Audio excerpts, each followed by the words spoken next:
আজকের বিষয় কালো বিড়ালের হাড় কি কি কাজে লাগে, তার সাথে বলবো এই কালো বিড়ালের হাড় কিভাবে সংগ্রহ করতে হয়। তন্ত্রবিদ্যায় বিভিন্ন হাড়কে কাজে লাগানো হয়।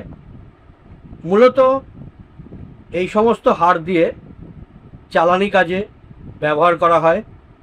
তন্ত্রবিদ্যায় যে সমস্ত হাড় ব্যবহার করা হয়, যেমন হনুমানের হাড়, রাহু চণ্ডালের হাড়, জারজ সন্তানের হাড়, এই কালো বিড়ালের হাড়, আরও বিভিন্ন জীবের হাড়কে এক্ষেত্রে কাজে লাগানো হয়। তা আজকের যেহেতু মূল বিষয় কালো বিড়াল, তাই আজকে এই সম্পর্কেই বলবো যে এই হাড়কে কিভাবে জাগ্রত করতে হয়, কিভাবে সংগ্রহ করতে হয় এবং কি করে কাজে লাগাতে হয়। অনেকের কাছেই হাড় দেখে থাকবেন আপনারা, মানুষের হাড়, বিভিন্ন জীবজন্তুর হাড়। তারা তন্ত্রের কাজে এই হাড়গুলিকে ব্যবহার করে। তন্ত্রবিদ্যায় যেমন দৈববিদ্যা কাজে লাগানো হয়, তেমনি এই কালীবিদ্যাও অর্থাৎ ব্ল্যাক ম্যাজিক বিদ্যা প্রয়োগ করে থাকে। তা এই হাড়গোড় দিয়ে যেসব জ্বালানি ক্রিয়া কাজ করা হয় সেগুলো ব্ল্যাক ম্যাজিক, কালো বিদ্যার মধ্যেই পড়ে, পৈশাচিক বিদ্যার মধ্যেই পড়ে। খুব দ্রুত এই সমস্ত বিদ্যা কাজ করে, মানে বশীকরণ থেকে শুরু করে মারণ উচ্চাটন, যে কোনো কাজই, শত্রু দমনের নানান কাজে এই সমস্ত হাড় ব্যবহার করে কাজ করলে তার রেজাল্ট খুব তাড়াতাড়ি পাওয়া যায়। অনেকে আবার এই হাড়কে যেমন খারাপ কাজে ব্যবহার করে, অনেকে আবার এই হাড় ভালো কাজেও ব্যবহার করে থাকে। যেমন বশীকরণের কাজগুলি, কাউকে ফিরিয়ে আনা, দূরে চলে যাওয়া ব্যক্তিকে কাছে এনে দেওয়া, অবৈধ সম্পর্ককে বিচ্ছেদ করা, এইসব কাজগুলিতেও কিন্তু এই হাড়কে ব্যবহার করা যায়। তাই মোটামুটি এগুলো ভালো কাজের মধ্যেই পড়লো। আবার এই হাড় দিয়ে কারো বাস্তুকে নষ্ট করে দেওয়া, বাড়িতে চরম অশান্তি, ঝামেলা, বিভিন্ন ধরনের রোগ ফোগ যেগুলো ডাক্তারও ধরতে পারছে না, সেগুলোও কিন্তু এই বিদ্যা প্রয়োগ করেও কিন্তু করা যায়। আজকে আমি কোনো মন্ত্র বলবো না, প্রয়োগ বিধিও বলবো না, কারণ তন্ত্রবিদ্যা মানুষের উপকারের জন্য, অপকারের জন্য নয়।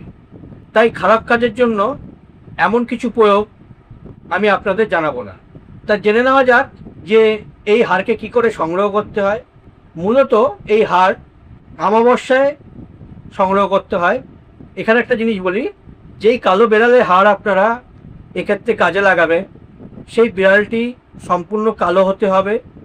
তার গায়ের একটি পশমও অন্য কালারের হলে হবে না। এবার অমাবস্যার দিন সেই বিড়ালটিকে 3 রাস্তার মোড়ে, 3 আলের মাথায় বা শ্মশানেও অনেকে এই কাজটি করে থাকে, সেখানে পুঁতে দিতে হয় এবং সেখানে কিছু মন্ত্র আছে, সেখানে প্রয়োগ করতে হয়, গুরুর নাম নিতে হয় এবং ধূপকাঠি জ্বালিয়ে কাজটি করে চলে আসলেন। এবার 21 দিন পর কি 41 দিন পর বা পরের অমাবস্যায় সম্পূর্ণ উলঙ্গ অবস্থায় হাড়টিকে তুলতে যেতে হয়। এখানে কিন্তু কিছু বিপদেরও আশঙ্কা রয়েছে। খুব সাবধানতার সঙ্গে গুরুর অনুমতি নিয়ে তবেই কিন্তু এই কাজ করা উচিত। সেখানে মন্ত্র জপ করে হাড়টি আপনি তুলে নিয়ে আসলেন। এবার সেটিকে নদীতে বা পুকুরে কোনো জালের মধ্যে রেখে সেটিকে ধুতে হয়। জাগ্রত হাড় হলে সেটি এদিক ওদিক ছোটাছুটি করবে এবং সেই জলে যখন ধোবেন সেখানেও কিন্তু খুব সাবধানতা অবলম্বন করতে হয়, সেখানে বিভিন্ন ভয় ভীতি দেখাতে পারে। এবার সেই হাড়টি নিয়ে চলে আসলেন, সেই হাড়টিকে তেল সিঁদুর মাখালেন এবং হাড়টিকে দুধ, জল, 3টি লবঙ্গ, 3টে হলুদের টুকরো, 3টি আদার টুকরো, 3টি দুব্বা সেই জলের মধ্যে দিয়ে হাড়টিকে স্নান করাতে হয়, ধুয়ে নিতে হয়। আবারও সেই জলটুকু নিয়ে একটি কলা পাতা নিয়ে হাড়টি সঙ্গে নিয়ে 3 রাস্তার মাথায় গেলেন বা 3 আলের মাথায় গেলেন। এবার কলা পাতা বিছিয়ে কিছু মিষ্টি জাতীয় দ্রব্য 3 জায়গায় ভোগ দিতে হয় এবং 3টি জবা ফুল দিয়ে একটি স্বস্তিক চিহ্ন আঁকবেন। আর যদি শ্মশানে এই কাজটি গিয়ে করেন তাহলে 3 কোণা একটি যন্ত্র মাখবেন। এবার হাড়টিকে সেই যন্ত্রের ওপর রেখে বিশেষ মন্ত্র আছে, হাড় জাগানোর মন্ত্র। যে কোনো হাড় এই মন্ত্রে জাগানো হয়। বিভিন্ন গুরু বিভিন্ন পদ্ধতিতে কাজ করে। আমার কাছে যে বিদ্যা রয়েছে সেই প্রসেসই আপনাদের কাছে আমি দিচ্ছি। মন্ত্রের শেষ নেই, লক্ষ লক্ষ মন্ত্র রয়েছে, লক্ষ লক্ষ বিদ্যা রয়েছে। যেমন গুরু যে বিদ্যায় কাজ করে শিষ্যকে সেরমভাবেই সেই সব বিদ্যা তুলে দেয়। যাই হোক, হাতটিকে যন্ত্রের ওপর রেখে ওই 3টি দুব্বা নিয়ে সেই জল মন্ত্র পড়তে পড়তে সেই হাড়ের ওপরে ছেটা দেবেন। একবার মন্ত্র পড়লেন, শেষ হলো, একবার দুব্বতে সেই দুধ দেওয়া যে জল রয়েছে সেইটি দিয়ে ছেটা দেবেন এবং লোবান, ঘিয়ের প্রদীপ এগুলো ধরিয়ে নিতে পারেন। মন্ত্র আমি চ্যানেলে দিলাম না, কারণ অনেকেই হয়তো এই বিদ্যা নিয়ে কাজ করতে গেলেন, সেখানে বিপদ হলো, সেখানে কিন্তু কেউ রক্ষা করবে না একমাত্র গুরু ছাড়া। তাই সোশ্যাল মিডিয়ায় চ্যানেলে আমি কোনো রকম মন্ত্র এখানে দিলাম না, শুধুমাত্র প্রয়োগ বিধি আপনাদের কাছে তুলে ধরলাম।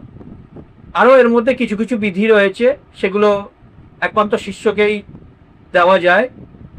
এরকমভাবে মন্ত্র প্রয়োগ করলে দেখবেন হাতটি নড়াচড়া করবে, সম্পূর্ণভাবে জেগে উঠবে এবং হাতটি যদি হাত দিয়ে ধরেন তাহলে হাতের ভেতর দিয়ে দেখবেন কারেন্টের মতো বা হাত গরম হয়ে উঠছে, তখন জানবেন যে হাতটি জেগে উঠেছে। এবার সেটিকে একটি কালো কাপড়ে মুড়ে নিতে পারেন বা লাল শালো কাপড়ে মুড়ে নিতে পারেন, সুতো দিয়ে বেঁধে রাখতে পারেন।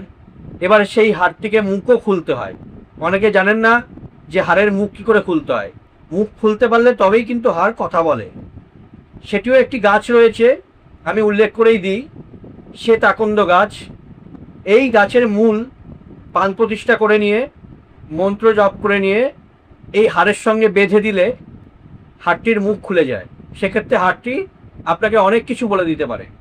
আগে যেমনটি বললাম যে বিভিন্ন ধরনের হাড়কে এই কাজে লাগানো হয়। চণ্ডালের হাড়, বেড়ালের হাড়, বিভিন্ন পশু পাখির হাড়, বানরের হাড়। এই হাড় দিয়ে বাস্তুতে অনেকে ক্ষতি করে দেয়।